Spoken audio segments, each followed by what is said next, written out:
Les taureaux. On vous dit, il est temps de prendre soin de toi. Dans un premier temps, nous avons la carte de la lune.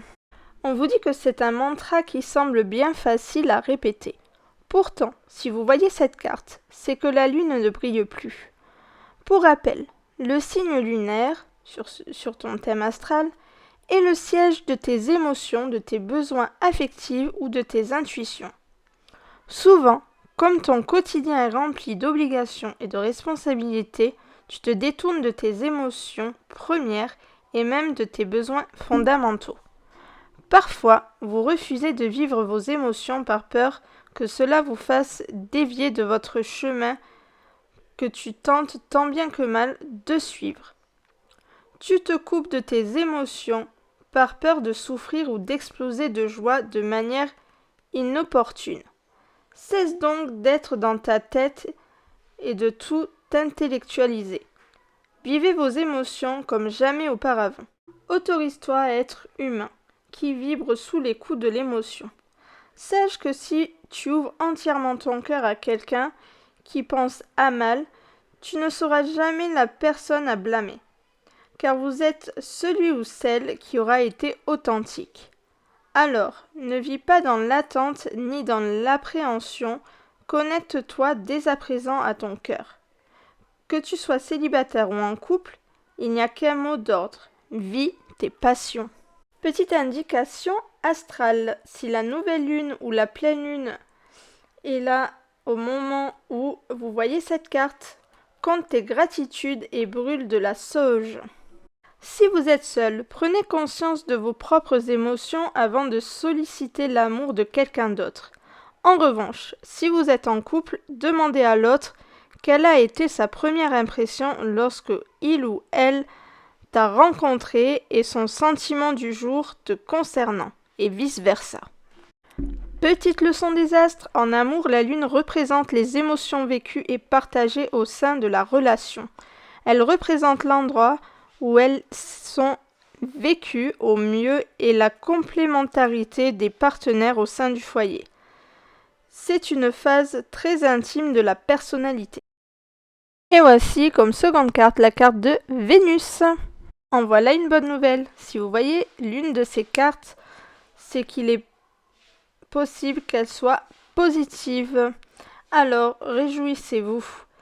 Si vous avez des craintes et que vous vous torturez l'esprit en ce moment, lâchez-vous. Confiez vos interrogations à la terre et profitez simplement des bonnes ondes qui tentent de se frayer un chemin jusqu'à vous.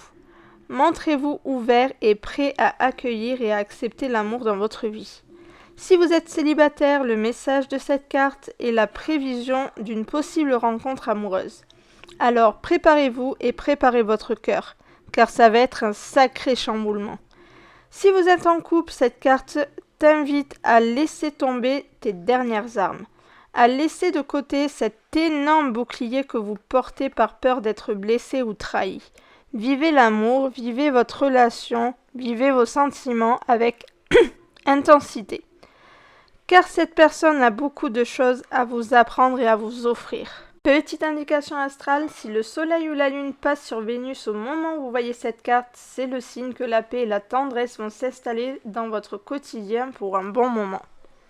Si vous êtes seul, pouponnez-vous, l'amour est prêt à débarquer dans votre vie. Si vous êtes en couple, un cycle romantique vient de se réenclencher au sein de votre couple. Et en dernière carte, nous avons la carte du oui. Oui, les étoiles t'offrent leur consentement, tous les voyants sont au vert. Si vous doutez encore de vous, rappelez-vous que la réponse à votre question est oui, oui, oui, oui et encore oui. Si vous êtes seul, vas-y, fonce. Passe à travers cette porte qui s'ouvre devant toi. Tu sais que tu le veux. Si vous êtes en couple, arrêtez de tergiverser, la réponse à votre question est évidente. Laissez-vous envahir par la joie. Petite leçon de l'univers, depuis le début vous connaissez la réponse à votre question, mais vous êtes intellectualisé trop sur vos émotions, vous sombrez dans votre mental et vous niez l'évidence. Revenez à l'essentiel, acceptez d'ouvrir cette porte vers vous, ce qui va vous faire vibrer au fond de votre âme et crier haut et fort oui. Les scorpions. Les scorpions, on vous dit que vous allez réussir à passer au-dessus des difficultés. Nous avons la carte du rubis. Cette éclatante pierre rouge vient à toi pour vous rappeler que votre côté le plus princier existe bel et bien. En effet, le rubis était jadis la pierre qui décorait les couronnes des souverains. Pierre de courage, elle incarne le feu ardent, celui qui brûle au fond de vos entrailles et qui vous permet de braver les plus grands risques pour en ressortir vainqueur. Elle symbolise également le bonheur et c'est pour cela que c'est une des pierres de prédilection pour les alliances. Si tu es en couple, cela montre que ton couple est prospère et t'apporte une joie immense. Il est probable que tu doives juste travailler ta jalousie et cultiver ta sagesse intérieure. Si vous êtes célibataire, cette carte vous invite à croire en vos rêves. Car oui, vous méritez un amour comme celui dont vous rêvez. Le rubis ne parle pas de princesse ou de prince charmant ou charmante, mais bien d'une personne qui vibrera de passion pour vous et qui vous respectera pour ce que vous êtes. Ne vous engagez pas dans une relation qui vous offre moins que cela. Si vous êtes seul, retrouve ta couronne avant de la partager à autrui. Si vous êtes en couple, ton ou ta partenaire et toi êtes faits pour construire votre empire main dans la main. Comme seconde carte, nous avons la carte de l'âme sœur. Vous le sentez sûrement depuis le premier jour et vos yeux se sont posés sur cette personne. Ce sentiment que cette âme est en résonance avec la vôtre. Ce sentiment qu'une présence bienveillante veille sur vous et vous protège, vous comprend et vous envoie une pluie d'amour. Peut-être qu'au premier abord, vous n'arrivez pas à poser des mots sur ce ressenti qui vous bouscule.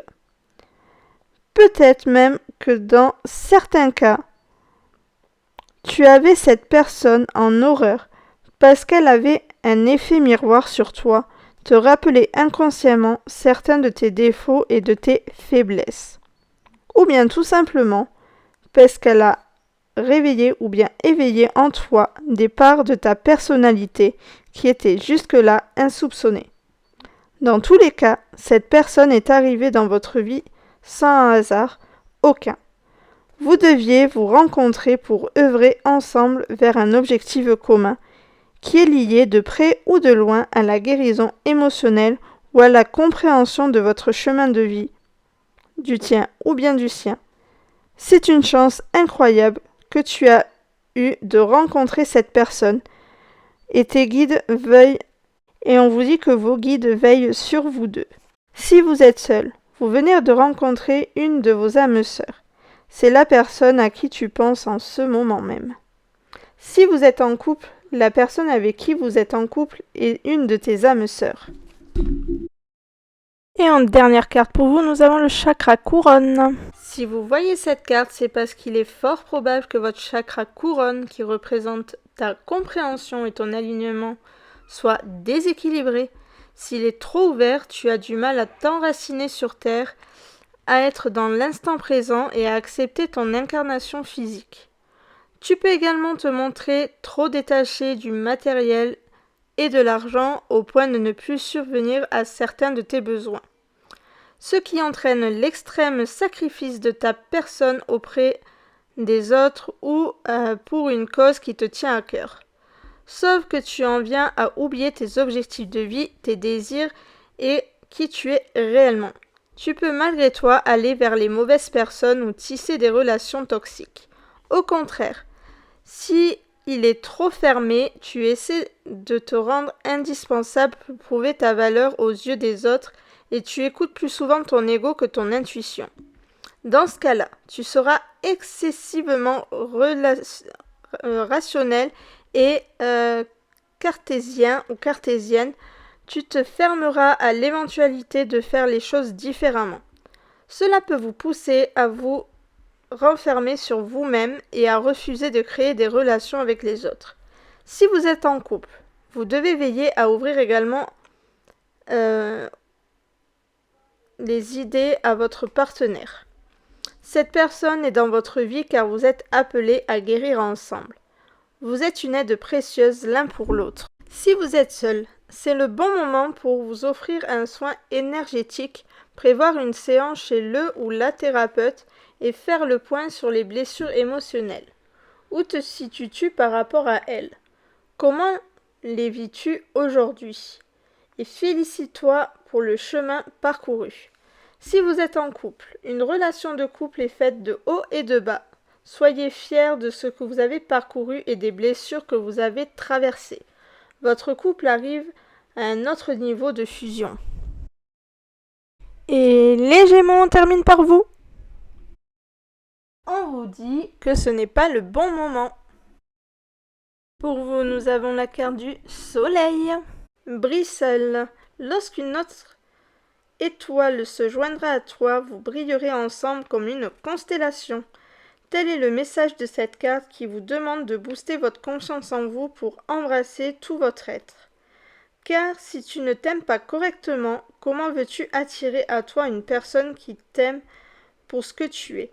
Inconsciemment, tu pourrais cacher les parties de toi que tu n'apprécies pas et dès lors rencontre des personnes qui ne te correspondent pas entièrement, voire pas du tout. Que tu sois célibataire ou en couple, cette carte t'invite à t'aimer, à t'embrasser et à te porter avec amour, parce que tu es une pépite, un diamant, ni plus ni moins. Petite indication astrale, si la saison de ton signe astrologique prend un moment rien que pour toi, pour te célébrer en l'honneur de ton anniversaire. Si tu es seul, te connais-tu suffisamment pour savoir ce dont tu as besoin en amour? Et si tu es en couple, quelles sont les qualités que ton partenaire fait ressortir chez toi? Petite leçon des astres, en amour le soleil va dévoiler ta manière d'être en relation, une grande partie de ton profil amoureux ainsi que tes compatibilités générales. Il te représente toi et la place que tu prends dans ton couple ou dans une relation d'amitié. Ensuite, nous avons la carte de la citrine. Si cette belle pierre apparaît, c'est pour vous donner un élan de joie et de vivre à votre optimisme. La citrine est parfaite pour contrer la négativité qui a pu s'emparer de vous ces derniers temps et qui vous fait douter du bon ressenti que vous avez avec la personne à qui vous pensez en ce moment. Cessez d'imaginer le pire. Vous n'êtes pas obligé d'être à 100% en accord avec l'autre pour créer un beau lien durable avec le temps. Faites les choses étape par étape sans vous presser. Évitez aussi de vous disperser. Si vous êtes célibataire et que vous parlez actuellement à plusieurs prétendants ou prétendantes, faites un choix et focalise ton attention uniquement sur une seule personne. Cela vous fera gagner du temps et de l'énergie. En revanche, si vous êtes en couple, cette pierre vient te murmurer de faire rayonner ta personnalité. Affirme tes opinions sans avoir peur du jugement de ton ou ta partenaire. Que vous soyez d'accord ou pas sur la question qui vous préoccupe, sachez que si votre relation est faite pour durer, ce n'est pas un désaccord qui vous séparera. Au contraire, cela peut vous faire comprendre pourquoi vous êtes ensemble et vous ouvrir l'esprit sur votre vision du monde. Si vous êtes seul, arrêtez d'attendre que ce soit l'autre qui prenne de vos nouvelles et vous propose de sortir. Invite-le ou bien la à boire un verre et à passer du temps ensemble. C'est en sortant de votre zone de confort que tu seras agréablement surpris. En revanche, si vous êtes en couple, rappelle-toi que ton ou ta partenaire n'est pas censé deviner ce que tu as en tête. Si tu gardes une quelconque frustration en toi, dis-lui et discute-en à cœur ouvert. Petite leçon du Christo. La citrine est parfaite contre les coups de mou et la fatigue car elle apporte vitalité et bonne humeur. Elle est fortement conseillée pour les personnalités introverties et réservées qui ont du mal à prendre la parole en public. Et en dernière carte pour vous, nous avons Mercure. On vous dit que partager son intimité est sûrement l'une des choses les plus difficiles à faire dans une relation. Pourtant, c'est la base de l'amour. Accepter de partager son soi le plus intime avec autrui. Cela peut vous effrayer, d'où le fait que vous voyez cette carte, notamment si vous faites partie de ces gens qui ont toujours peur de se montrer vulnérables. Rappelez-vous que la personne qui est faite pour toi sera capable d'encaisser tout ce que vous pourrez lui dire ou traiter consciencieusement les informations que tu as à lui transmettre. Et bien évidemment, elle n'utilisera rien contre toi pour te blesser consciemment. Il n'est pas rare que la parole blesse, mais lorsque l'on est dans une relation saine et nourrissante, ce n'est jamais pour heurter. Les malentendus représentent toujours un risque quand on communique avec l'autre.